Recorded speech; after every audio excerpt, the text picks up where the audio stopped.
का जब चुनावी नारा लग रहा था कि न मथुरा न काशी और अयोध्या हमारे अवधेशवासी, इस तरह से कुछ ऐसी बातें हो रही थी, तो जिनको लेकर के एक बार हमने कहा भी था कि महीने 2 महीने के मेहमान हैं। गाय को लेकर के जो है जो गौशाला बन रही है वो गौशाला बदशाला बनती जा रही है।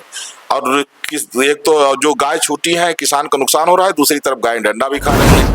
500 से ज्यादा कुछ पक्का मकान सरकार ने मुल्लों को दिया था, क्योंकि भाजपा में तो हिंदू मुसलमान सिख ईसाई नहीं देखते हैं, वो तो सबको बराबर देखते हैं, सबको राशन, सबको मकान। इन लोगों ने वोट दिया कि नहीं भाजपा को? एक वोट नहीं दिए। वो वहां से देखा गया कि वहां एक वोट भी नहीं पड़ा।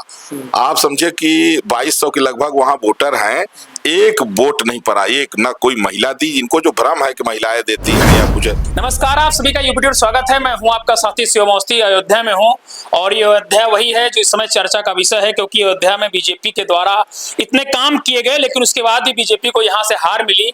आज हमारे साथ मौजूद हैं तपस्विनी छावनी के पीठाधीश्वर जगतगुरु परमहंस आचार्य। हमेशा ही अपने बयानों से सुर्खियों में रहते हैं, तो सीधा सवाल आचार्य से यही पूछने आए हैं कि अयोध्या का हार का सबसे बड़ा कारण क्या है? साधु संत कैसे देखते हैं इस हार को? इतनी ज्यादा अयोध्या जो फेमस बीजेपी के चुनाव का प्रमुख एजेंडा हमेशा चर्चा थी, लेकिन उसके बाद भी इस तरह की हार कैसे देखते हैं आप लोग? ये भाजपा के ही कमी के कारण यहाँ से भाजपा को हार मिली है और सीटें भी कम हुई है। क्या कारण हो सकता है? कौन सी कमी है? क्या टिकट बंटवारे में कमी या फिर कुछ यहाँ की प्लानिंग वैसी नहीं हो पाई जैसी होनी चाहिए? थोड़ा सा भाजपा की मैथ कमजोर हो गई, मैथ थोड़ा और ठीक करना चाहिए उनको। और विपक्ष का जो गणित रहा जाति समीकरण को लेकर के, दरअसल में अखिलेश ने यह सोचा कि जो मुस्लिम वोटर है और यादव वोटर उनका फिक्स है, और दलित वोट लेने के लिए उन्होंने सोचा कि कैसे लेंगे, तो उन्होंने कैंडिडेट एक उतारा जो अत्यंत वयोवृद्ध हैं और कई बार के विधायक हैं, तो वो दलित वोटर लेने में कामयाब रहे। और कुछ जानते हैं जहां विकास होता है तो थोड़ा बहुत जो प्रभावित लोग हैं तो वो भी कुछ नाखुश थे।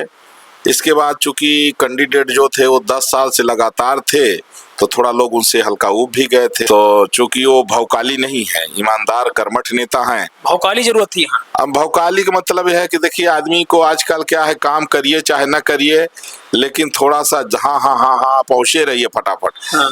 तो लल्लू सिंह ने काम किया और उस तरह का जो है, चूंकि ईमानदार होने के कारण जो है छल कपट नहीं है इनके अंदर, इसलिए हार गए। अगर चेहरा बदला गया होता तो जीत जाते हैं। और लोगों में थोड़ा सा ये नाराजगी थी, भाई जनता ये चाहती है कि आप काम करो न करो लेकिन हाँ में हाँ मिलाए रहो, दुख सुख में पहुंचे रहो। वो काम उन्होंने किया नहीं पिछले 5 सालों में। मतलब 10 सालों में काम तो किए, लेकिन जैसे एक बनावटी बात नहीं किए, है ना, कि केवल ऊपर से कोई बात कह दी और ना करें। उन्होंने जो कहा वो किए, और जनता को ये चाहिए कि आप भले न कर पाओ लेकिन हाँ में हाँ करते रहो, नहीं मत करो। अच्छा महाराज जी, सवाल ये है कि जैसे अयोध्या के लोग हैं, वो बहुत लोगों ने कहा कि उनका मकान तोड़ दिया गया, अयोध्या डेवलपमेंट करके, ये नाराजगी थी, क्या कैसे देखते हैं आप इसको? हाँ देखिए, कुछ तो रहा। जो प्रभावित लोग थे, दरअसल में यहाँ लोग कब्जा किए हुए थे, मकान दूसरे का था और घुस गए थे बहुत पहले से कि 10 रुपया 20 रुपया किराया देते थे, तो वो टूटने के समय उनको कब्जा किए थे, खाली नहीं कर रहे थे, तो टूटा तो खाली हो गया। तो हालांकि 40% उनको भी मिला, घुसपैठियों को भी, लेकिन अब चूंकि वो अब चाहते थे कि वो बने रहें तो इसलिए वो नाराज थे। तो लगता है घुसपैठियों की वजह से चुनाव बीजेपी हारी।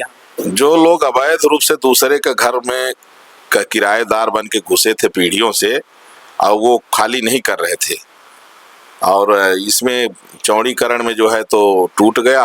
भले उनको पैसा मिला, वो चाहते थे पूरा उनको मिल जाए, लेकिन जिसका मकान था, जिसके नाम खितौनी थी, जमीन थी, 60% उसको मिला, और जो अवैध रूप से रह रहे थे 40% उनको भी मिला। तो लोग गुस्से में आकर के जो है कुछ लोगों ने वोट नहीं दिया। तो मैंने कुछ तमाम कारण रहा, जाति समीकरण रहा, और थोड़ा भारतीय जनता पार्टी को ये लगा कि अब मुझे तो चुनाव प्रचार की यहाँ जरूरत नहीं है, क्योंकि इतना बड़ा काम हुआ है। अच्छा, क्या महाराज जी जरूरत थी यहाँ प्रचार प्रसार करने, क्योंकि इतना बड़ा काम किया गया था, उसके बाद क्या लगता है आपको प्रचार प्रसार करने की जरूरत थी बीजेपी को यहाँ पर? देखिए, हिंदू ऐसा है कि वह 24 घंटे तक ही याद रहता है उसको अच्छा काम, 24 घंटे के बाद वो भूल जाता है। तो राम मंदिर बना तो राम मंदिर का असर जो है तो महीना 2 महीना रहा। इसके बाद फिर लोग जो है, तो हमको पक्का मकान नहीं मिला तो हमारा घर क्यों नहीं बना, पड़ोसी का घर क्यों बन गया। अब ये जो पक्का मकान भाजपा बनवा रही है, तो इससे नुकसान ये हो रहा है कि जिसका बन रहा है तो जो पड़ोसी सोच रहा है कि इसका क्यों बन गया। नाराजगी है। माने आजकल क्या है कि पड़ोसी पड़ोसी को देख के जल रहा है। वो देखा कि भाई ये बिना कमाइन जो है इसका मकान बन गया है। और मुस्लिम तो ऐसे हैं कि अभी ये रामपुर एक गांव है जहां 100% मतदाता जो है मुसलमान हैं। 500 से ज़्यादा कुछ पक्का मकान सरकार ने मुल्लों को दिया था, क्योंकि भाजपा में तो हिंदू मुसलमान सिख ईसाई नहीं देखते हैं, वो तो सबको बराबर देखते हैं, सबको राशन, सबको मकान। इन लोगों ने वोट दिया कि नहीं भाजपा? एक वोट नहीं दिए। वो वहां से देखा गया कि वहां एक वोट भी नहीं पड़ा। आप समझे कि 2200 के लगभग वहां वोटर हैं, एक वोट नहीं पड़ा। एक ना कोई महिला दी, इनको जो भ्रम है कि महिलाएं देती हैं या कुछ। मुसलमान तो सिर्फ अपना ये देख रहा है कि वह कैसे उसकी जनसंख्या ज़्यादा बढ़ जाए, उसका प्राइम मिनिस्टर हो जाए, और उसी दिन कश्मीर जो 1990 हिंदू नरसंहार कश्मीर हो गया, उसी को ये रिपीट करना चाहते हैं पूरे भारत में। और चाहते हैं फिर से भारत को, जो बंटवारा से बचा हुआ भारत है, यहाँ हिंदुओं को समाप्त करके यहाँ फिर से इसको इस्लामिक राष्ट्र बनाने का इनका गजवा हिंद। अभी दारुल उलूम से एक जो है आधिकारिक बयान भी दिया गया था जिहाद को लेके। तो ये गजवा हिंद के लिए जिहाद इनका अंदर अंदर जारी है। अब इसको मोदी समझे न समझे, अमित शाह समझे न समझे। और हम कहते हैं कि जैसे मोदी जी 10 साल पूर्ण बहुमत से रहे, हमें उन्होंने 10 साल में जो काम किया वो 10 जन्म में कोई नहीं कर सकता नेता। लेकिन अगर चाहते तो कुछ और कर सकते थे। जैसे पब्लिक की डिमांड थी कि पॉपुलेशन कंट्रोल है, कॉमन सिविल कोड है, इसको लागू कर दीजिए। 2 बच्चे से ज्यादा जिसको हो वह उसको जो है तो सरकारी सुविधा नहीं, सरकारी नौकरी नहीं, और कम से कम उसको 10 साल तक जो है वोट का राइट नहीं दिया जाएगा। तो इससे क्या है कि लोग थोड़ा कंट्रोल करते। ऐसा कुछ हुआ नहीं।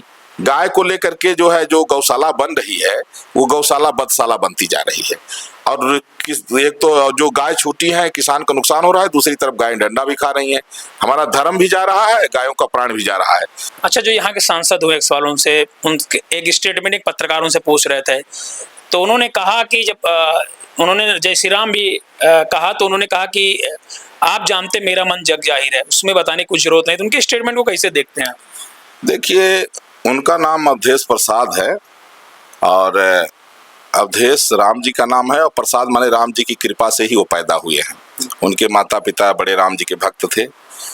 तो अब कोई जाके राम जय श्री राम का पटका ओढ़ाया तो ओढ़े तो रहे, लेकिन जय श्री राम नहीं बोले, इसलिए वो सोचे कि सपाही कहीं नाराज न हो जाए। तो जो भी रहा हो, हमने इसीलिए कहा, जब इनके कई हमने वो सुना, एक तो इनका जब चुनावी नारा लग रहा था कि न मथुरा न काशी और अयोध्या मारे अवधेश पासी, इस तरह से कुछ ऐसी बातें हो रही थी, तो जिनको लेकर के एक बार हमने कहा भी था कि महीने 2 महीने के मेहमान हैं। तमाम ऐसे कारण हैं। हालांकि उनको अपना सुधार करना चाहिए। हनुमान जी के दर्शन करने मुझे पता लगा कि वो गए थे, तो जब हनुमान जी का दर्शन करने गए तो फिर राम जी से क्यों विरोध है भाई? हनुमान जी जो है, राम विरोधी को तो हनुमान जी आशीर्वाद देते नहीं है। तो जीत गए हैं, भगवान की कृपा है। लेकिन उनकी जो ये दुर्भावना है, जो उनका नारा है कि जो जिस तरह से रहा मथुरा काशी का अपमान किया गया, भाई अखिलेश यादव जो है, आज उनको ये नहीं पता है कि भगवान जो है यदुकुल में जब आए कृष्ण बन करके तो गाय की सेवा किए। आज वहाँ जो है मजार बनी हुई है, इनको तो सबसे पहले आना चाहिए। एक ऐसे यादव हैं, अपने ही कुल खानदान पर जो है तो इनको जो है तो नहीं पता है। तो इसलिए जो है अवधेश प्रसाद ने जो इनका चुनावी नारा था, इससे लोग वोट जो दे दिए, दलित जान के दे दिए, बुजुर्ग जान के सम्मान में दे दिए। लेकिन लोगों को लग रहा है कि नाम अवधेश प्रसाद और राम का नाम लेने में इतराज, तो ये जल्दी ही जो है भगवान इनको दंड भी देंगे।